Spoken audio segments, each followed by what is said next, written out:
Nung isa nating kasamahan is yung about sa pagbabasa ng weather maps. Ngayon kasi meron ng mga weather routine na sinasubscribe ang mga may-ari ng barko kung saan mas namomonitor nila yung weather real time.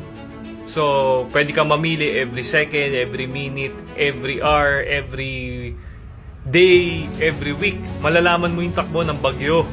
So, sa mga older ships, meron pa rin tayong tinatawag na weather facts kung saan nakaka-receive tayo ng weather maps.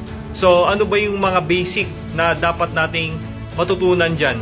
So, yan ang itsura ng warm front. Pag nakakita ka sa mapa, ibig sabihin, warm front yan. Ito naman ang symbol ng cold front, yung kulay blue na parang patusok. Tandaan nyo, patusok, cold front, pabilog, warm front. Kapag pinagsama mo naman yung cold and warm front, ang mangyayari sa kanya ay occluded front, triangle at bilog, kulay purple. Yang H and L naman, ibig sabihin high and low pressure. So yan naman ang itsura ng isobars. Sa linya na yan, merong equal na atmospheric pressure.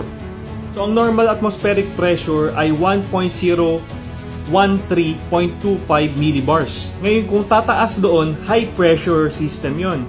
Kapag mababa naman doon, low pressure system naman yun. Ngayon kapag nasa high pressure ka, ibig sabihin maganda ang panahon dyan.